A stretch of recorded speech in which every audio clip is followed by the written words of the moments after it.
ازاي نطبع صح على الاكسل.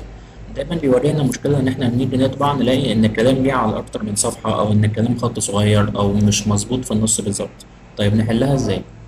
اول حاجة بحب اعملها باجي فوق هنا في الفيو واختار تاني اختيار اللي هو بيج بريك بريفيو، يا اما هلاقي اختصار ليها تحت على اليمين كده جنب زوم اوت بنفس الاسم.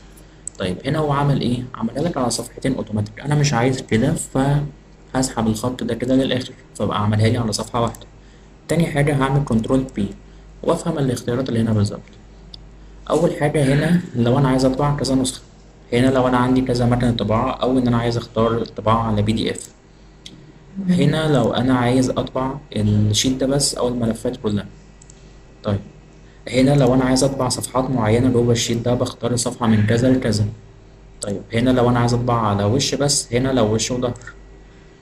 هنا لو انا هطبع نسخ كتير وورق كتير فهنا هيطبع لي النسخة كاملة الأول من مثلا من صفحة واحد لحد 10، هيطبعهم ورا بعض وبعدين يبدأ تاني من الأول. هنا لو أنا عايزه يطبع لي الصفحة الأولى مثلا 10 نسخ ورا بعض وبعدين الصفحة التانية 10 نسخ ورا بعض وهكذا. طب هنا لو أنا هطبع الصفحة تبقى بالطول وهنا لو بالعرض. هنا لو أنا هطبع على ظرف مثلا أختار انفلوب، لو أنا هطبع على ورق صغير A5 الطبيعي بتاعي لتر اللي هو A4 عادي. وهنا لو انا عايز اختار حواف معينة مختلفة لا انا عاملها نورمال بس. وهنا في البيج سيت اب برضو اقدر تاني اختار بالطول ولا بالعرض، واقدر ان انا اعمل مقاسات معين للصفحة او ان انا اعمل لها فيت تو وان بيج.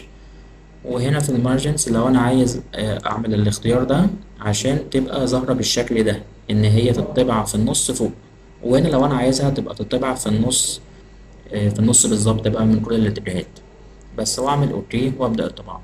كده خلصنا الفيديو بتاع النهاردة. لو عايزين تتعلموا حاجة معينة اعملوها في الكومنتات.